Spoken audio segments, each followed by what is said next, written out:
इस वीडियो में हम उस स्ट्रैटेजी की बात करने वाले हैं जिसमें स्मार्ट मनी एंटर करता है और जब स्मार्ट मनी एंटर करता है तो मूव बहुत ज़्यादा फास्टली देखने को मिलता है। देखो, अगर एक बायर की बात करें तो एक बायर के लिए टाइम डिले कहीं से अच्छा नहीं होता। इवन एसएल हंटिंग भी चलती है, ब्रोकरेज भी जाता है। अब वो बेचारा अगर प्रॉफिट बुक नहीं करेगा तो उसका काम कैसे चलेगा? तो ऐसे में छोटे मोटे प्रॉफिट से ठीक है, इट्स ओके, बट प्रॉफिटेबल आप नहीं बन पाते हो। अच्छा मूव जब मार्केट में होता है, वो अगर ट्रिक आपको पता हो या वो रूल पता हो, वो स्ट्रैटेजी पता हो कि ये सेटअप बन रहा है, उसके बाद मार्केट में एक बढ़िया मूव आ सकता है, तो फिर वो आपके काम का होता है। जो सेटअप मैं यूज़ करती हूँ, उसमें ज़्यादातर एसएल आपको छोटा देखने को मिलेगा और ट्रेड मतलब टारगेट आपको अच्छा देखने को मिलेगा। So let's start it. आज जिस सेटअप की हम बात करने वाले हैं which is called CRT, candle range theory. ठीक है, इसमें देखो एग्जैक्टली एक कैंडल होती है। ठीक है, ये है डे की कैंडल। अब इस कैंडल को ये इसको रेड ले लो या ग्रीन ले लो, उससे कोई खास फर्क है नहीं। एग्जैक्टली कैंडल का जो हाई होता है और कैंडल का जो लो होता है, किसी भी कैंडल का, अब इसको चाहे आप आवरली ले लो, वैसे तो मैं डे में बात कर रही हूँ, आप इसको 5 मिनट में ले लो, 15 मिनट में ले लो, जिस भी टाइम फ्रेम में जो भी कैंडल बनती है, उस कैंडल की लो और हाई पे लिक्विडिटी पड़ी रहती है। ठीक है, बड़ा कैंडल है बड़ी लिक्विडिटी, छोटा कैंडल है छोटी लिक्विडिटी, लेकिन लिक्विडिटी रहती है। अब देखो, जो डे की कैंडल का हाई है वहाँ लिक्विडिटी पड़ी हुई है, लो है वहाँ लिक्विडिटी पड़ी हुई है। मतलब इसको ऐसे कह सकते हैं कि लिक्विडिटी की बाउंड्रीज होती है। अब मार्केट इस सेटअप में एग्जैक्टली करता क्या है? एग्जैक्टली इस सेटअप में क्या करेगा, एक जगह की लिक्विडिटी उठाएगा और फिर दूसरी लिक्विडिटी को टारगेट करेगा और उसी में हमें ये इसको ट्रेड करना होता है। सो मार्केट यहाँ पे क्या करता है, सिंपली हम ये सारा सेटअप डे में ही बनना चाहिए। मार्केट क्या करेगा, जो डे का लो है यहाँ की लिक्विडिटी उठा ली, ठीक है, उसके बाद अब बची यहाँ की लिक्विडिटी। सो नेक्स्ट कैंडल क्या करती है, इस लिक्विडिटी को टारगेट करती है और इसी कैंडल को हम ट्रेड करते हैं अगर हम कॉल साइड की बात करें। सो ये एक रेड कैंडल थी, इसका बेस मार्केट ने उठा लिया। ठीक है, बस हमें ये ध्यान रखना है कि कैंडल की कौन सी बाउंड्री का लिक्विडिटी मार्केट ने उठाया। उसके बाद नेक्स्ट कैंडल इसकी लिक्विडिटी लेने के बाद इस कैंडल के अंदर आके क्लोज करनी चाहिए और ये कैंडल आपका ट्रेड का कैंडल बनता है। ठीक है, अब इसको बिग टाइम फ्रेम पे देखते हैं। अभी यहाँ पे देखो, ये बनती है एक सेलिंग की कैंडल। ठीक है, उसके बाद जब इसके बेस का लिक्विडिटी मार्केट उठाता है तो ये कैंडल होता है आपका ट्रेड के लिए और ये टारगेट आपको यहाँ तक मिलता है, which is called accumulation, manipulation and this one is called distribution.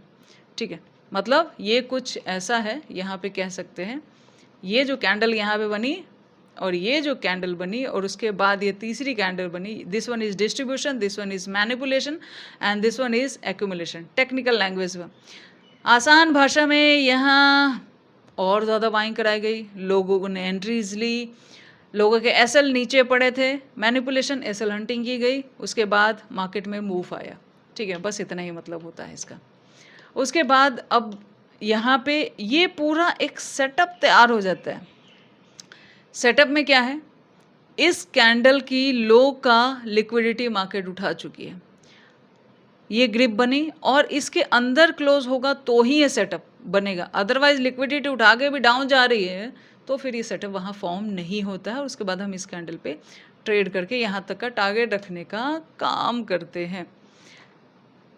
ठीक है, चलिए अब इसको थोड़ा सा छोटे टाइम फ्रेम पे समझते हैं। यहाँ पे देखो सेलिंग, बहुत सेलर देख रहे हो, बहुत अच्छी स्ट्रेंथ में आए और मार्केट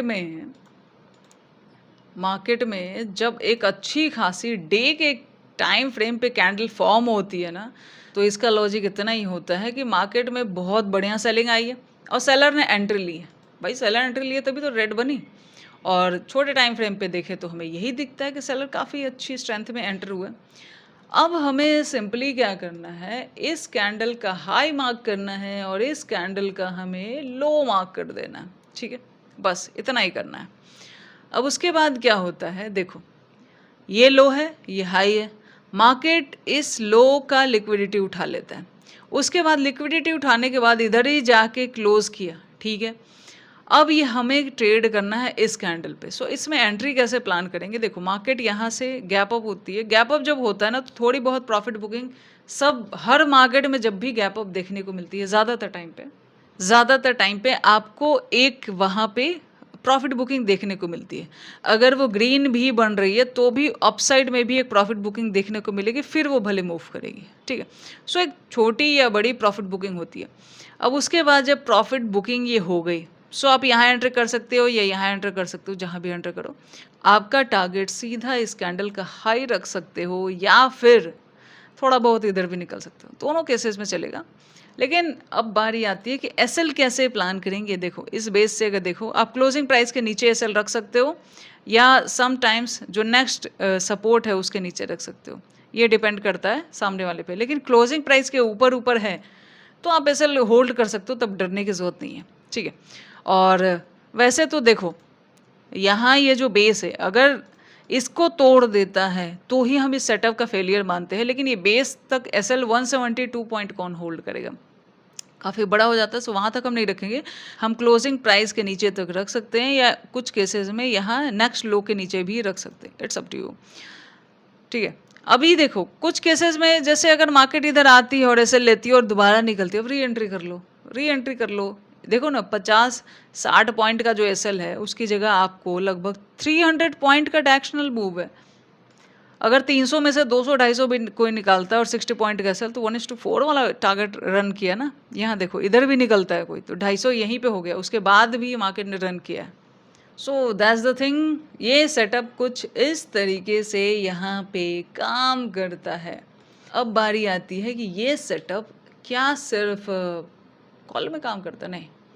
देखो लेट्स से इसी तरीके से कॉल का एक कैंडल बना है, दूसरा कैंडल ने इसकी लिक्विडिटी उठा ली और वापस इसके अंदर आके क्लोज कर दिया। अब तीसरा कैंडल जो यहाँ पे बनेगा वो इसके लो का क्या करेगा, टारगेट रखेंगे और इधर आप एंट्री प्लान करोगे। देन सेटअप यही होना चाहिए कि एक कैंडल का मतलब एक बाउंड्री का लिक्विडिटी मार्केट उठा ले तो ये सेटअप यहाँ पे काम करेगा। सो देखा जाए तो नेक्स्ट तुरंत ही यही सेटअप पे मार्केट ने ट्रेड दिया था। जैसे अगर आप यहाँ पे देखेंगे देन ये वाला जो कैंडल है इसका लो हाई मार्क करोगे तो देखो इसकी लिक्विडिटी मार्केट ने उठाई, वापस इस कैंडल के अंदर आके क्लोज किया। मैंने कहा ना कलर पे फोकस मत करो, और उसके बाद नेक्स्ट कैंडल में ट्रेड कर सकते थे। लेकिन अगर देखो कोई टारगेट है और गैप अप और गैप डाउन में अगर वो फिल हो चुका है टारगेट, तो फिर जो पूरा हो गया ना उसको फिर भूल जाओ, सिंपल तरीका है, उसको भूल जाओ बिकॉज वो लॉस कराएगा आप। चलो यहाँ पे मैंने ग्रीन वाला जो कैंडल था उसका लो और हाई मार्क किया। अब मार्केट एग्जैक्टली यहाँ पे क्या करती है, देखो इस यहाँ लिक्विडिटी है, यहाँ लिक्विडिटी है, यहाँ वाली लिक्विडिटी मार्केट ने उठा ली, उसके बाद इस कैंडल के अंदर आ गए। इसीलिए तो इसको कहते हैं candle range theory which is CRT। Candle के अंदर में चल रहा है। यहाँ पे भी देखोगे तो ये जो आपने बुक किया ये इसकी हाइट और इसकी बेस के अंदर है और ये इसका लो है। सो इस कैंडल के अंदर ये पूरा कैंडल मूव किया है, ठीक है। आपका एसएल ऑन टारगेट पूरा जो था लगभग इस कैंडल के अंदर है, ठीक है। सो इसीलिए इसको कहते हैं कैंडल रेंज थ्योरी, ओके। अब बारी आती है यहाँ पे, देखो यहाँ से जब मार्केट लिक्विडिटी उठा लेती है उसके बाद इस कैंडल के अंदर आ जाती है, ठीक है। ये पूरा सेटअप तैयार है, ठीक है। आप चाहो तो यहाँ पे भी अगर ट्रायल बेस लेना तो यहाँ से लेके रख सकते हो। Otherwise according to this setup आप अगर नेक्स्ट डे अगर फ्लैट ओपनिंग करती है तो मार्केट आराम से इधर आने का ये टारगेट पेंडिंग था अकॉर्डिंग टू दिस स्ट्रैटेजी, ठीक है। लेकिन ये टारगेट लगभग मार्केट ने गैप डाउन में ही पूरा कर दिया, फर्स्ट कैंडल यहाँ आ गई। सो टारगेट नीचे का कुछ बचा नहीं है कि इस स्ट्रैटेजी के अनुसार ले। हाँ, इसमें अगर फ्लैट ओपनिंग रहती तो ये स्ट्रैटेजी के अनुसार ये टारगेट पेंडिंग था, उस टारगेट को हम हिट करने का ट्राई कर सकते थे, ठीक है। So that's the rule. अब दूसरी बात आती है कि इसको हम इस सेटअप को, ये जो सेटअप एग्जैक्टली देखो इसमें सिर्फ दो ही सेटअप का फोकस करना है हमें। पहला ये वाला जब लो का लिक्विडिटी, देन ये वाला टारगेट। दूसरा जब यहाँ पे हाई का लिक्विडिटी मार्केट उठाती है तो टारगेट लो वाला हम रखते हैं, यहाँ वाला, ठीक है। यहाँ पे हम कॉल साइड में जाते हैं, यहाँ हम पुट साइड में जाते हैं। सेटअप इतना ही। अब ये सेटअप 15 मिनट में बने, आधे घंटे में बने, 1 घंटे में बने, 2 घंटा, 3 घंटा, 4 घंटा, किसी भी टाइम फ्रेम में बने, आप वहाँ यूज़ कर सकते हो। लेकिन एक यहाँ पे दिक्कत ये आती है कि अगर हम 3 घंटे पे यूज़ करेंगे तो इंडियन मार्केट 6 घंटा है। सो हमें पोजिशनल या BTST की तरफ जाना पड़ेगा। तो उसमें हम देखो एक सिंगल स्ट्रैटेजी के बेस पे, सिंगल स्ट्रैटेजी के बेस पे हम यहाँ पे पोजिशनल में नहीं जा सकते हैं। इसलिए इस स्ट्रैटेजी में ज़्यादातर मैं BTST प्लान नहीं करती हूँ, इंट्रा में ही इस स्ट्रैटेजी को यूज़ करती हूँ। That's the thing. बस ये 2 सेटअप किसी भी आपको अगर 15 मिनट में मिलता है, 15 मिनट में ट्रेड कर सकते हो। और टारगेट उतना ही, फिर टारगेट बड़ा होगा तो नहीं होगा, बस 15 मिनट में छोटा टारगेट होगा, या 1 आवर में यूज़ करोगे तो 15 मिनट से थोड़ा बड़ा होगा, लेकिन डे से छोटा ही होगा। टारगेट का ऐसे फ़र्क हो जाता है, बस इतनी बात है। अब बारी आती है कि मैं 2 घंटे में कैसे यूज़ करती हूँ, वो भी बता देती हूँ। यहाँ पे देखो 2 आवर टाइम फ्रेम है, ठीक है। 2 आवर टाइम फ्रेम में यहाँ पे हम सिंपली इस कैंडल को अगर मार्क करके मैं आपको बताऊँ तो यहाँ पे देखोगे, 2 आवर टाइम फ्रेम में अगर मैं मार्क करके बताऊँ तो ये इसका हाई हो गया, ये इसका लो हो गया, इसने इस कैंडल की लिक्विडिटी उठा ली। अब बारी आती है एंट्री की। उसके लिए हम लेके जाएंगे 5 मिनट टाइम फ्रेम, आप 10-15 जिसमें जाना चाहो वो चलेगा। यहाँ पे देखोगे तो ये लो हो गया, ये हाई हो गया, ये ले लिया लिक्विडिटी, वापस आ गया मार्केट बाउंड्री के अंदर, एंड देन इधर SL रख के एक अच्छा सा टारगेट आपको यहाँ तक, बस इसी कैंडल तक लेना है, उसके डाउन जाने की ज़रूरत नहीं है। उसके लिए फिर दूसरा कन्फर्मेशन आपके पास है तो करो, अदरवाइज इस लॉजिक और इस स्ट्रैटेजी के अनुसार आपका टारगेट बस इतना होना चाहिए इस कैंडल के लो तक, जो कि लगभग अप्रॉक्स 90 पॉइंट के आसपास का बनता है, ठीक है। सो फ़र्क देखोगे तो ये होता है कि जब डे में जाते हो तो वो 200, 250, 300 दिखा रहा है। इसको 2 आवर में लेके जाओगे तो 90 पॉइंट दिखाएगा। 4 आवर में अगर सेटअप बनेगा तो, लेकिन वो पोजिशनल चला जाएगा। इंडियन मार्केट कहाँ ना 6 घंटा होती है, 2 घंटे की सिर्फ 3 कैंडल बनेगी। ये सब थोड़ा सा फ़र्क होता है, अदरवाइज देखा जाए तो ये सेटअप जब भी बनता है इस तरीके से, बट इन रूल्स को आपको ध्यान में रखना है। All the best, thank you. इस वीडियो को यहीं पे बंद कर।